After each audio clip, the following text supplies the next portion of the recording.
번째 시간 십자가의 도를 따르는 사람들, 우리들 얘기하는 거죠. 우리들 십자가의 도를 따르는 사람들. 이제 오늘 본문에 나타난 사도 바울이 지적하는 고린도 전서는 문제가 있는 고린도 교회를 향한 사도 바울의 서신서라고 그랬잖아요. 그러니까는 문제를 지적하거나 그 문제에 대한 하나님의 성령의 감동으로 답을 내놓거나 그런 내용들이에요. 그래서 오늘 본문에 나타난 사도 바울이 지적하는 고린도 교회의 문제가 무엇인가 하면은 십자가의 도에 대한 오해입니다. 그러니까 우리 복음을 전하잖아요. 복음을 전하는 것에 대한 그 능력이 어디로부터 오는가에 대한 오해죠. 그런데 오늘 말씀에 나오는 이제 고린도 교회의 문제는 오늘날 교회, 목회자, 성도들이 다 오해하고 있고 어떻게 보면 그런 추세를 따라가고 있는 경향이 많은 부분이 있습니다. 교회에 나타나는 문제들이에요. 그리고 직접적으로는 목회자들에게 나타나는 문제이기도 합니다. 특정해서 예를 든다면은 교회와 목회자가 예수 그리스도의 복음을 전함에 있어서 가장 핵심은 무엇이죠? 복음을 그냥 순전하게 전하는 겁니다. 복음을 순전하게 전하는 것.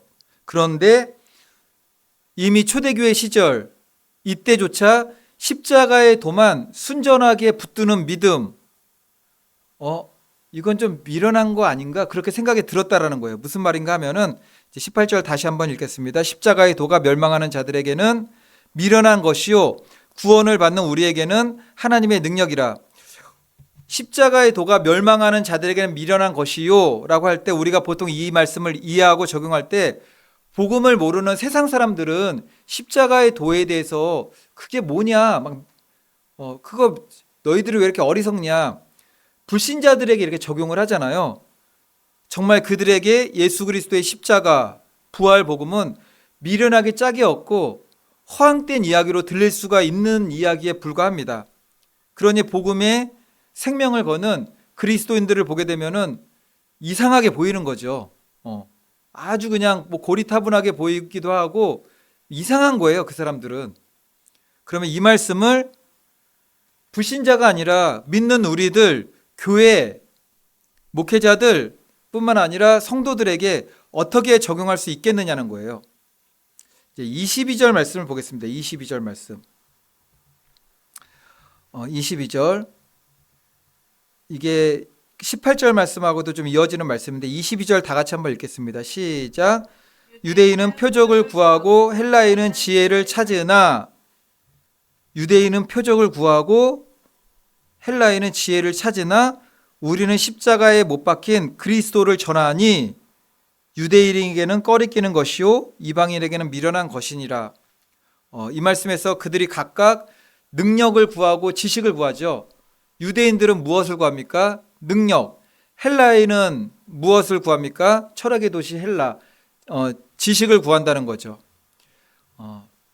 이게 교회에도 그대로 있어요. 교회에도 어떤 말씀인가 하면은 교회에서 목회자 청빙할 때 이제 담임 목사님이 은퇴하시고 또 어떤 이유로 담임 목사님 자리가 비게 되면은 이제 큰 교회에서는 청빙을 하게 되잖아요. 청빙을 하게 되는데 청빙위원들이 구성이 됩니다. 청빙위원들이 구성해가지고 이게 청빙하는 목사님 자격이 뭐냐면은 목회자의 능력을 구하고, 청빙위원들은 목회자의 능력이에요. 그 성도님들은 뭘 구할까요? 지식을 구한 거, 지식을. 왜냐면은 지금 성도님들이 학벌이 다 높아졌습니다. 다 이제 또 사는 지역에 따라 가지고 좀 다르죠. 사는 지역에. 대학교는 일반적으로 다 나오시고 석박사가 또 많으시잖아요.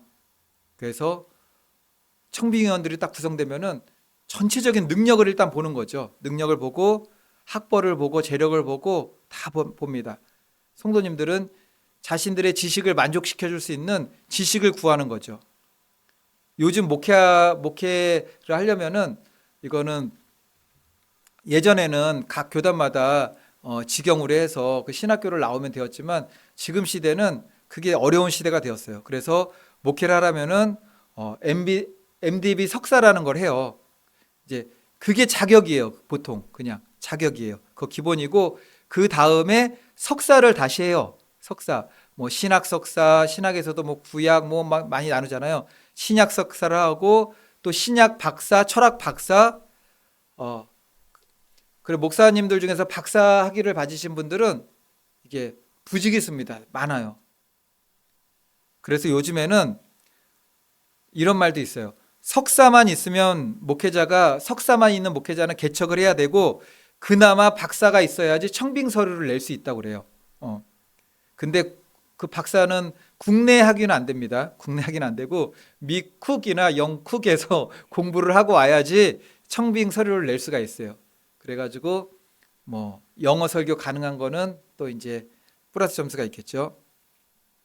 물론 신학을 더 깊이 공부해서 더 이제 학문적으로 공부하기 위해서 유학을 하여서 정말 깊은 말씀을 알아가시는 분들도 있습니다. 그런 분들도 계시는데, 문제는 세상이 요구하는 학위에 맞추어 교회와 성도들이 목회자에게 그러한 학위와 능력들을 요구한다라는 거죠.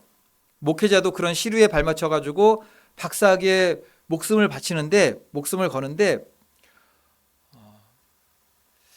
그렇다면 이 시대 교회들이 유대인은 표적을 구하고 헬라인은 지혜를 찾으나 이들과 다를 것이 없다라는 거죠. 능력을 구하고 지식을 구해요. 그 당시에도 그걸 구했단 말이죠. 그런데 오늘 본문의 고린도 교회가 이처럼 오직 예수 그리스도의 십자가 중심 신앙에서 벗어났습니다. 성경 말씀을 얼마나 순전하게 말씀 그대로 전하느냐, 바르게 풀어내느냐, 창세기부터 요한계시록까지 예수 그리스도의 구속사를 일관되게 전할 수 있는가, 그것이 아니라 세속적인 지식과 능력을 자랑하는 모습들이 꿈틀꿈틀 초대교회에서도 이미 그 일이 일어나기 시작했다라는 겁니다. 다시 한번 22절 말씀 다시 한번 읽어보겠습니다. 유대인은 시작. 유대인은 표적을 구하고 헬라인은 지혜를 찾으나, 교회 안에도 유대인 같은 성도님들도 있고 헬라인 같은 성도님들도 있는 거예요. 표적을 구하는 성도님들도 있고 지식과 지혜를 구하는 사람들도 있습니다. 그런데 이것이 세상적인 거라는 거죠. 그런데 둘 다 교회 안에 있어요. 교회 안에 있는데 예수 그리스도 안에 있습니다. 이들이 찾는 능력과 지식과 지혜가 아니라 예수 그리스도께서 우리에게 주시는 지혜와 지식, 능력이 있다라는 거죠. 그 말씀이 어디 말씀이냐면은 고린도전서 1장 24절 말씀입니다. 24절 말씀 우리 다 같이 읽겠습니다. 오직 부르심을 받은 시작. 오직 부르심을 받은 자들에게는 유대인이나 헬라인이나 그리스도는 하나님의 능력이요 하나님의 지혜니라. 그들은 표적을 구하고 헬라인은 지혜를 찾았는데, 그리스도는 하나님의 능력이 되고 하나님의 지혜가 된대요. 그리스도가 능력이고 지혜가 된다라는 거죠. 유대인들이 구하는 표적이라는 것이 무엇인지 아십니까? 하나님께서 보내신 메시아가 맞다면은 거기에 대한 한번 표적을 보여봐라. 헬라인이 구하는 지혜라는 것이 무엇이냐면은 나를 이해할 수 있게 이성적으로, 철학적으로, 논리적으로 설득해서 나를 한번 믿게 해보아라. 즉 모든 사람들은 자기 방식대로 하나님께 나아가려고 한다는 거죠. 교회 안에도 있잖아요. 하나님이 살아계시다면은 이런 능력을 한번, 내 삶에 이런 간증이 있어야 되지 않겠습니까? 그런 사람들도 있고, 이제 교회 나오면서도 나를 한번 설득해봐. 철학적으로, 논리적으로, 뭐 이성적으로 나를 한번 이해시켜봐. 그런 사람들도 있다라는 거죠. 유대인 같은 성도님들, 헬라인 같은 성도님들. 하나님께 나아가려고 할 때 자기 방식, 자기 기준이 있다라는 겁니다. 이건 불신자의 모습이기도 한데, 고린도 교회에도 이런 사람들이 있었어요. 고린도 교회가 또 이방 교회잖아요. 이런 사람들이 모여들었다는 거죠. 하지만 고린도전서 1장 24절에서 사도 바울은 유대인들이 찾던 표적, 헬라인들이 찾던 지혜, 이 둘 다가 오직 십자가에 달리신 예수 그리스도 안에 다 담겨 있다라고 증거하는 거죠. 복음을 깨달으면은 그 안에 능력도 담겨 있고 지혜도 담겨 있습니다. 오늘 18절 보면은 십자가의 도가 멸망하는 자들에게는 미련한 것이라고 그랬잖아요. 미련한 것. 이게 왜 미련한 것이라고 했냐면은 십자가의 도, 십자가의 도. 현재 우리가 생각하는 십자가와 2000년 전 예수님이 정말 십자가에 못 박혀 하실 때 로마인들, 유대인들이 사형 제도로 사용하였던 십자가는 느낌이 완전히 달라요. 우리가 생각하는 십자가는 뭐죠? 우리가 십자가는 믿지 않는 사람들도 뭐 지금은 십자가 하면 생각나는 거는 교회잖아요, 교회. 그리고 지금은 십자가 색깔도 여러 가지가 있지만 예전에는 조금 높은 곳에서 바라보면은 뭐 옥상에서 바라보면 지금 너무나 빌딩들이 다 가려져 있지만 불과 이제 뭐 한 20년 전만 하더라도 옥상이나 조금 높은 언덕에 올라가면은 밤거리에 십자가는 다 무슨 색이었습니까? 빨간색이었어요. 빨간색. 그 십자가도 많이 볼 수가 있었어요. 근데 저희 교회도 뭐 십자가를 달 수가 없어가지고 이제 달 수가 없었죠. 어쨌든 뭐 믿는 사람들이나 믿지 않는 사람들이나 십자가 하면은 그냥 교회를 생각해요. 그리고 이제 빨간색 십자가.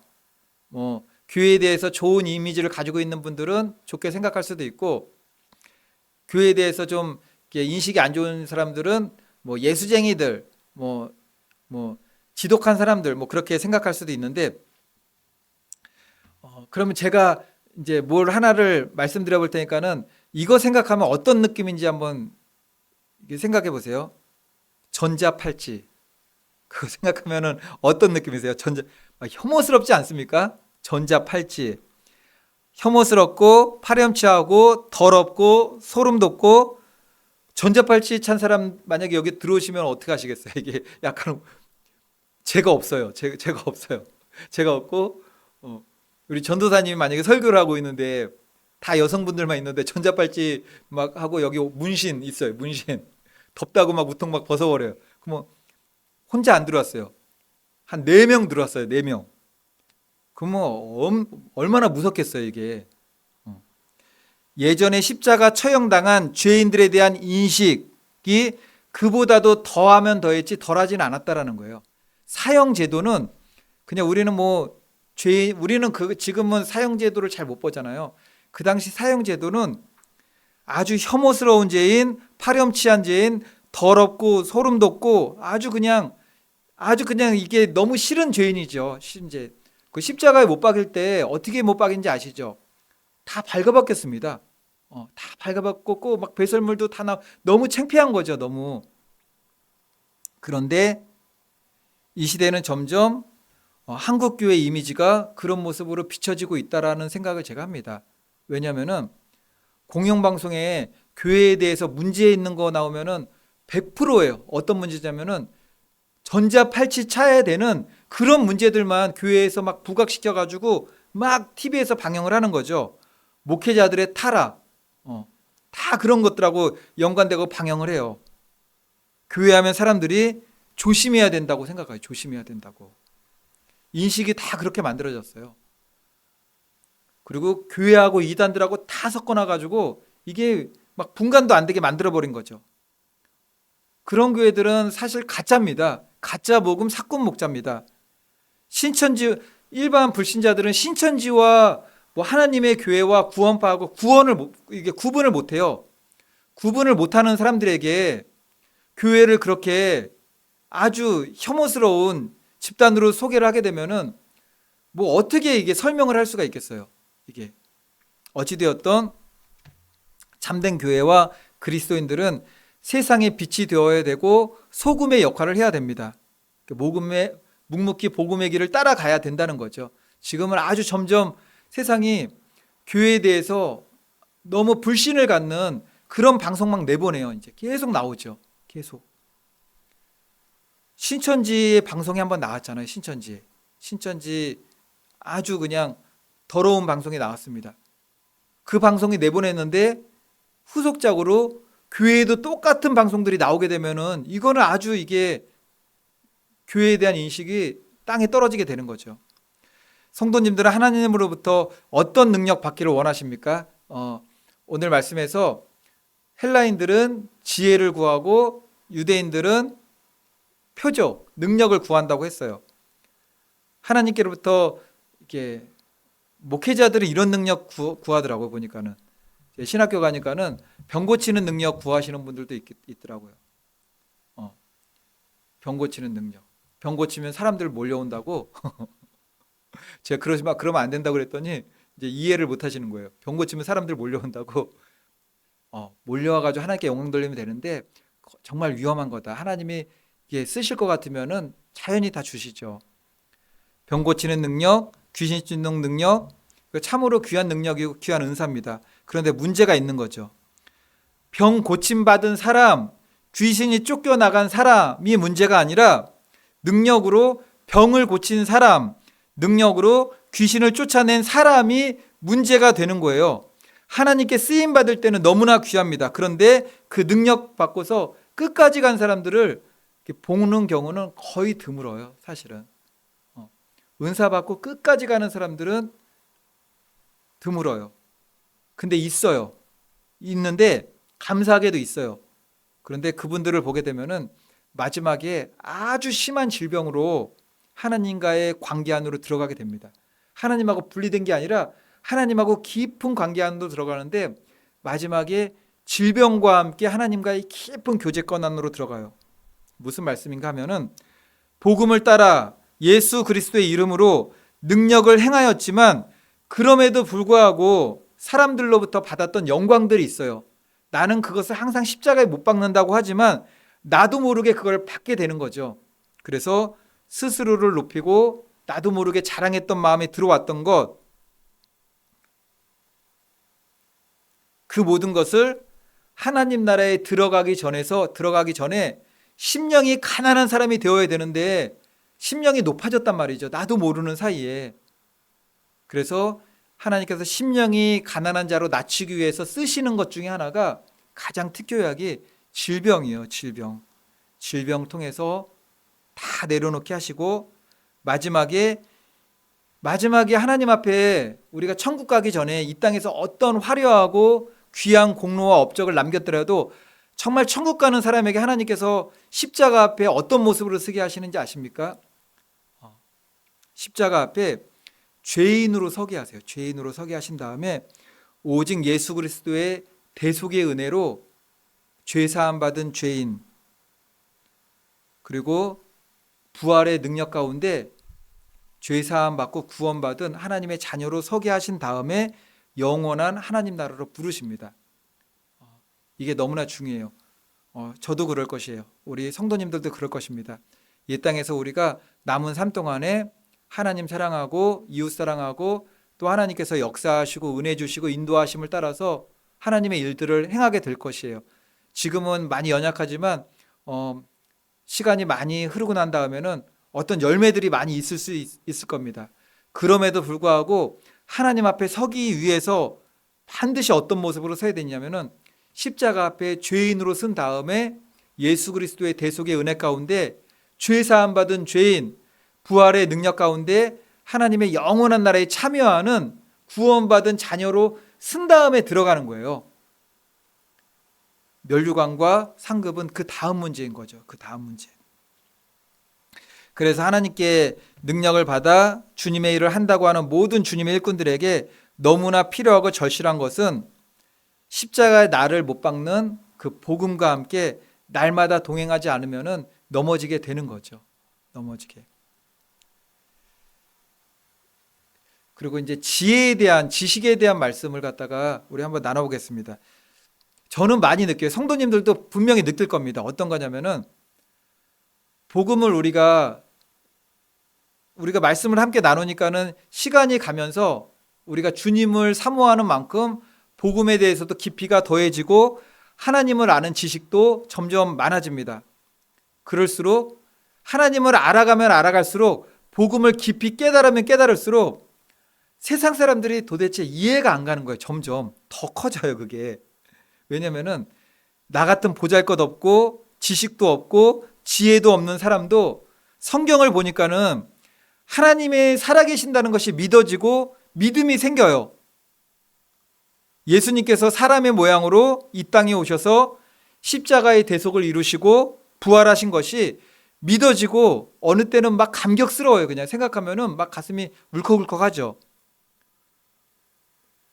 그런데 지금 이제 매스컴에서 보면은 그 유명하신 분들은 매스컴에서 보잖아요. 뭐 저랑 비교하고 우리 성도님들도 그럴 거예요. 나랑 비교해서 이 사람들이 대단한 사람들이잖아요. 공부로 치면은 대학만 나온 사람들은 없어요. 보니까는 다 석사, 박사예요. 다 박사. 다 외국에서 박사학위 받은 사람들이에요. 이것도 모자라서 이것도 전공하고 저것도 전공한 그런 분들이 많은데, 그래서 나라의 높은 자리에서 경영자의 위치에서 지도자의 위치에서 똑똑한 일을 행하는데 어떻게 이게 복음을 깨닫지를 못하지? 복음을 안 믿어지지? 그래서 정말 오늘 본문 말씀 20절 말씀이 정말 맞구나. 20절 말씀이 정말 맞다라는 것을 제가 다시 한번 생각을 했습니다. 우리 고린도전서 1장 20절 우리 다 같이 한번 읽어보겠습니다. 지혜 있는 자가 시작. 지혜 있는 자가 어디 있느냐? 선비가 어디 있느냐? 이 세대의 변론가가 어디 있느냐? 하나님께서 이 세상의 지혜를 미련하게 하신 것이 아니냐? 그래요. 이 세상에 어마어마하게 똑똑한 사람들이 있잖아요. 그럼 이 사람들 하나님 믿게 하려면 어떻게 해야 될까요? 오늘 본문 말씀에 나왔는데 그 어마어마하게 대단한 사람들 하나님 믿게 하려면은 딱 하나예요. 그냥 성경에 나와요. 어떻게 하라고 그런지 아십니까? 21절 전도하래요. 전도. 21절 말씀 우리 다 같이 한번 읽어보겠습니다. 시작. 하나님의 지혜에 있어서는 이 세상이 자기 지혜로 하나님을 알지 못하므로 하나님께서 전도에 미련한 것으로 믿는 자들을 구원하시기를 기뻐하셨도다. 아멘. 하나님의 지혜에 있어서는 이 세상이 자기 지혜로 하나님을 알지 못한대요. 이 세상에. 그래서 이 세상에 그 어마어마한 학식이나 학벌이나 학위나 이게 다 소용이 없는 거예요. 이게 하나님 말씀 보니까는 그것으로는 하나님을 알 수가 없어요. 세상에서는 잘 살고 잘 지도하고 뭐 세상에 공로도 있고 선한 일도 행할 수 있지만 그것으로는 하나님을 알 수가 없대요. 그래서 하나님께서 뭘로 그들을 구원하시기를 기뻐하셨다고 하셨습니까? 전도예요. 전도. 하나님께서 전도. 근데 그 전도가 미련한 것으로 그래요. 우리한테 미련한 것은 아니죠. 그들이 볼 때 미련하지만 그래도 전도밖에 없다. 전도밖에 없다라는 겁니다. 하나님을 아는 지식, 복음을 깨닫는 지혜, 하나님이 믿어지는 믿음이라는 것은 사람에게서 나오는 것이 아닙니다. 우리의 학벌을 뭐 이런 학식이나 학위 같은 거 다 사람에게서 나오는 거잖아요. 우리가 공부해가지고 얻는 거잖아요. 근데 그 믿음이라는 것은 사람에게서 나오는 것이 아니래요. 믿음은 내가 하나님을 믿는 것이 아니라 내가 하나님을 믿는다고도 할 수 있겠지만 정말로 내가 하나님을 믿는 것이 아니라 하나님께서 내게 주신 믿음이라는 선물로 말미암아 하나님이 믿어지는 거예요. 에베소서 2장 8절로 9절 보니까는 너희는 그 은혜에 의하여 믿음으로 말미암아 구원을 받았으니 이것은 너에게서 난 것이 아니요 하나님의 선물이라 그래요. 이 믿음이라는 것은 너희에게서 난 것이 아니라 하나님의 선물이요. 제가 며칠 전에도 똑같은 이제 설교를 한 것 같은데 그러면은 나의 의지와는 상관없이 하나님이 믿음이라는 것이 하나님의 선물이라면은 하나님이 그 믿음이라는 선물을 내 안에 넣어주시면은 다 믿게 되느냐? 그렇지 않다라고 했죠. 선물이 문 앞에 도착했어요. 내 마음의 문을 열고서 그 믿음이라는 선물을 내 안으로 가져와야 되는 거죠. 내 가슴 안으로 넣어야 되는 거죠. 내가 문 밖에 서서 두드리노니 나의 음성을 문을 열고 그거잖아요. 열고 들어와야 되는 겁니다. 그래서 믿음은 선물이면서 우리의 믿음으로 그 믿음이라는 것은 하나님께서 우리에게 주신 자유의지의 선택이죠. 우리의 공로는 아닙니다. 믿음으로 말미암아 구원을 받게 되는 겁니다. 행위에서 난 것이 아니니 이는 누구든지 자랑하지 못하게 함이라. 믿음은 하나님께서 우리에게 주시는 선물입니다. 그 믿음을 내 안에 소유해야만 구원을 받게 되는 거죠. 그래서 사람들에게 미련해 보이는 전도야말로 구원을 위한 최상의 방편, 마지막 보루이기도 해요. 최선이면서 마지막 보루, 전도밖에 없는 거죠. 전도밖에. 스스로 깨닫기는 너무너무 힘들어요. 하나님의 아주 강력한 일방적인 전적인 역사가 아니면은 스스로 알기는 힘든 거죠. 스스로 알기는. 하나님께서 전도에 미련한 것으로 믿는 자들을 구원하시기를 기뻐하였다라고 했습니다. 미련한 것, 미련한 것. 아마 미련한 것. 성도님들도 이제 전도 이제 나가시면은 이게 지나가시는 분들이 뭐 교회 다시는 분들이야 뭐 수고하십니다 그러고 좋게 말씀을 안 하셔도 생각하시겠지만 나머지 분들은 참 이렇게 한심하게 볼 겁니다. 한심하게. 뭐 하냐 저 사람들 생긴 건 아주 멀쩡하게 생겨가지고 왜 저러고 있냐 그러는 거죠. 미련하게 보입니다. 그럼에도 불구하고 마지막까지 전도해야 돼요. 전도.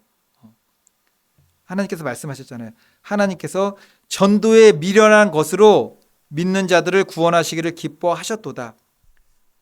전도하면은 믿는 자들이 뭐죠? 여기서 안 믿었는데 전도하니까 믿게 되었다라는 거죠. 그 믿는 자들을 구원하시기로 기뻐하신대요. 전도를 기뻐하십니다. 전도를. 전도는 인간을 구원하기 위한 하나님의 지혜입니다. 하나님의 지혜이기 때문에 세상 사람들은 그것들을 미련하다라고 보게 된다라는 거죠. 말씀의 결론입니다. 오늘 고린도전서 1장 18절로 25절. 고린도 교회가 문제가 무엇이죠? 고린도 교회도 지혜를 구하고 능력을 구해요. 우리 교회도 마찬가지죠. 지혜를 구하고 능력을 구합니다. 근데 예수 그리스도의 대속의 복음과 부활의 복음 순전하게 전하는 이 복음이 있으면은 교회는 생명력을 잃지 않습니다. 그것이 우리에게 능력이 된다라는 겁니다. 바라기는 저와 성도님들 모두 세상 사람들이 구하는 어리석은 세상의 능력과 지혜가 아니라 예수 그리스도 안에 지혜와 능력이 다 있다고 말씀하셨어요. 믿는 자에게 능치 못함이 없습니다. 주님께서 우리에게 힘을 주시는 거죠. 그런 믿음의 길을 가시는 저와 성도님들 되시기를 예수님의 이름으로 축원을 드리겠습니다.